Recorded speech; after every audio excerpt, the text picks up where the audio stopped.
গণমাধ্যমের সংজ্ঞা কিন্তু পরিবর্তন হয়ে গেছে। যখন সোশ্যাল মিডিয়া প্ল্যাটফর্ম ছিল না, তখন ছাপানো যে পত্রিকা ছিল অথবা এই টেলিভিশন সেন্টার থেকে যে নিউজগুলো আসতো, আজকের দিন আমরা বুঝতে পারি যে ওই নিউজগুলা কিভাবে আসে। গণমাধ্যমে একটা নিউজ আসলে সেটাতে সরকার কিভাবে কারসাজি করে। যখন সোশ্যাল মিডিয়া প্ল্যাটফর্ম চালু হলো, আমাদের মতন সিটিজেন সাংবাদিকদের যুগ চলে আসলো, তখন জাতীয় পত্রিকায় যে নিউজ আসে সেটাকে কাউন্টার করতে পারে একজন সামান্য কন্টেন্ট ক্রিয়েটার অথবা সোশ্যাল মিডিয়া প্ল্যাটফর্মে ইউটিউবার, যখন তার কাছে তথ্য থাকে। আর মাঝে মাঝে প্রত্যেকটা সরকারের যারা প্রেস কানেক্টেড থাকেন, তারা মানুষকে হচ্ছে কি আসলে মানুষ যেটা শুনতে চায় ঠিক ওই টাইপের নিউজ করেন, কিন্তু নিউজগুলোর ভিতরে আপনি ঢুকলে একটু যাচাই বাছাই করলে দেখবেন যে বার্তাটা আসলে ভিন্ন। যেমন এই মুহূর্তে আওয়ামী লীগের যে মামলাগুলো চলমান রয়েছে আন্তর্জাতিক অপরাধ ট্রাইব্যুনালে, সেখান থেকে যে রায় হচ্ছে, এই রায়গুলো বিদেশি রাষ্ট্র অথবা এই আসামিগুলা যারা আন্তর্জাতিক অপরাধ ট্রাইব্যুনাল একে আওয়ামী লীগের যে সকল আসামিরা পৃথিবীর অন্যান্য রাষ্ট্রে আছেন, কিচ্ছুই হবে না।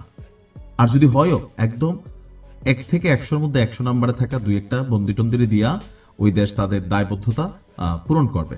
কথা বলছি শেখ হাসিনার ভাতিজি অর্থাৎ শেখ রেহানার মেয়ে টিউলিপ সিদ্দিকীকে নিয়ে। টিউলিপ সিদ্দিকের বিরুদ্ধে গতকালকে একটা রায় হয়েছে যে তার 2 বছরের কারাদণ্ড হয়েছে। এখন আমাদের দেশের গণমাধ্যমে বা আমাদের দেশের সরকারের বিভিন্ন উইংস থেকে এটা বলার চেষ্টা করা হচ্ছে যে এই মামলায় তিনি যুক্তরাজ্যে বিপদে পড়বেন। এই মামলাটা তিনি কোথায় বিপদে পড়বেন? যুক্তরাজ্যে। তো তিনি যুক্তরাজ্য কে? তিনি যুক্তরাজ্যে একটা প্রদেশের এমপি। তিনি তার মন্ত্রিত্ব সেই সময় পদত্যাগ করেছেন, কিন্তু রানিং কিন্তু এমপি আছেন। এখন এই যে তার 2 বছরের রায়ের দণ্ড হইল, এটাতে যুক্তরাজ্যে তার জন্য কি হবে আসুন দেখি। এখানে বিভিন্ন দুর্নীতির খবর আছে, কিন্তু প্রমাণিত যেটা এখন টিউলিপ সিদ্দিকের বিরুদ্ধে যেটা আসছে যে ঢাকার পূর্বাচল নতুন শহরে প্রকল্পে ক্ষমতার অপব্যবহার করে প্লট নেওয়ার অভিযোগে তার 2 বছরের রায় হয়েছে। এটা যুক্তরাজ্যের সাথে কোন রকম কানেকশন আছে? অথবা যুক্তরাজ্য বাংলাদেশকে কি মনে করে, তাই না? তারা তো এই দেশগুলোর শাসন করে গেছে, তারা জানে এখানে রাজনৈতিক প্রেক্ষাপট। কারণ যুক্তরাজ্যই তো আওয়ামী লীগ সরকারের সময় 17 বছর তারেক রহমানকে আশ্রয় দিয়ে রাখছে। সো তাদের থেকে এটা গভর্নমেন্ট টু গভর্নমেন্ট আর কেউ ভালো জানে না।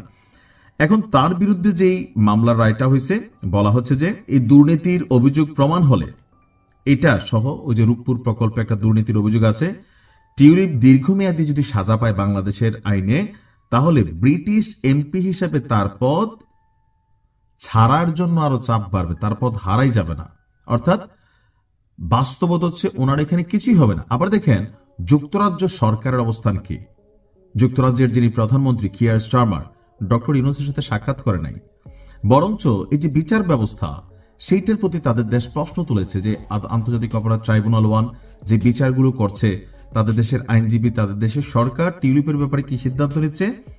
ব্রিটিশ সরকারের এক তদন্তে বলা হয় যে যুক্তরাজ্যে একটি ফ্ল্যাটকে কেন্দ্র করে টিউলিপের কিছু প্রশ্ন উঠেছিল।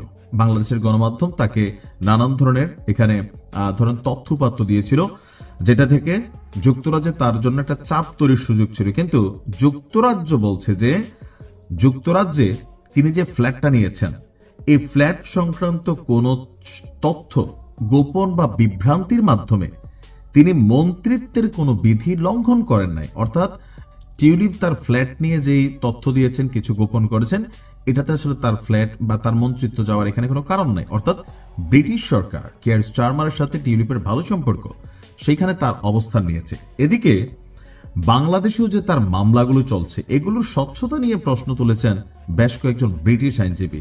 তারা অভিযোগ করেন মামলা পরিচালনার এখানে যে সিস্টেমটা, এখানে স্বচ্ছতার ঘাটতি আছে। এ বিষয়ে তারা বাংলাদেশ হাই কমিশনের কাছেও টিউলিপের পক্ষ হয়ে চিঠি দিয়েছেন। তো আমাদের দেশে বিভিন্ন সময় যে বিভিন্ন গণমাধ্যমে অথবা সরকার সংশ্লিষ্ট যে যখন ক্ষমতায় থাকে, যার বিরুদ্ধে মামলা চলমান, যেমন তারেক রহমানের দেশে ফিরিয়ে আনার জন্য কত কিছু আওয়ামী লীগ করে গেছে, কিন্তু একটা চুলও ছিঁড়তে পারে নাই। তো এখন টিউলিপের বিরুদ্ধেও এই যে মামলাগুলোর রায় হচ্ছে, এগুলাতে তার সোনালী চুলের একটা আসলে স্পষ্ট করে তারে বাংলাদেশে আনা তো দূরের কথা, ওইখানেও কিছু করা যাবে না। এটা হচ্ছে প্র্যাকটিক্যালি বাস্তবতা। কারণ বাংলাদেশ, ভারত, পাকিস্তান, আমাদের এই দেশগুলো দুর্নীতিগ্রস্ত।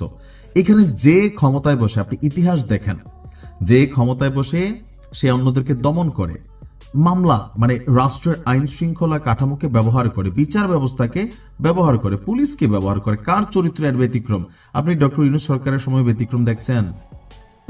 অতীতে বিএনপি ক্ষমতায় ছিল, আওয়ামী লীগের ধরপাকড় করছে, আবার বিএনপি ক্ষমতায় আসার আগেই তারাও ধরেন তাদের মামলা বাণিজ্য চালাচ্ছে, এনসিপি চালাচ্ছে, এখানে তো এটি চলে। পাকিস্তানও সেম। এখন আমাদের মতন রাষ্ট্রগুলোকে নিয়ে উন্নত রাষ্ট্রের মানুষরা বোঝে যেগুলা কি বলা হয়, যে ধরেন এই দেশের মানুষগুলো সুবিধাবাদী, এরা রাজনীতিতে একবার নিজে ক্ষমতায় গেলে জন্ম বাকিদেরকে কেমনে সাইজ করে ফেলা যায়, কিন্তু নির্বাচন তো দেওয়া লাগে। যার কারণে আমি ডামি রাতের ভোট 1996 সালে বিএনপির সময়ের সেই ভোট, এগুলা প্রতিটা একটা একটার সাথে কানেক্টেড, যে আপনার কারণ তারা জানে তারা যে দুর্নীতি করে, তারা যে অন্যায় করে, অত্যাচার করে, ক্ষমতা থেকে সরে গেলে তাদেরকে যে পুলিশ স্যালুট দিয়েছে, যে সাইদি সাহেব বইলা গেছিল, মানে যেই গলায় ফুলের মালা পরে সেই গলায় জুতার মালাও কিন্তু পরে, দেখছেন না? এটাই তো বাস্তবতা।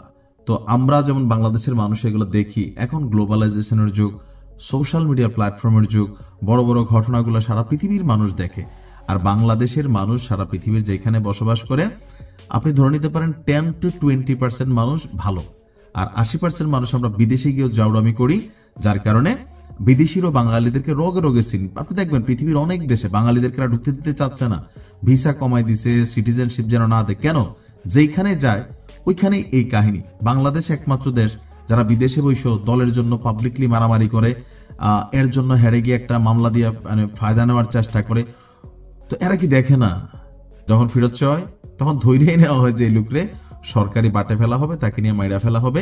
যার কারণে বঙ্গবন্ধুর খুনিদের মধ্যে অনেকে তারা কি ফিরে আনতে পারছে আওয়ামী লীগ এত চেষ্টা করে? পারে নাই, কারণ বাংলাদেশ সম্পর্কে সবার একটা কনসেপ্ট মাথায় আছে। সো টিউরিস্ট সিদ্দিকের আসলে তেমন এখানে কিছুই হবে না।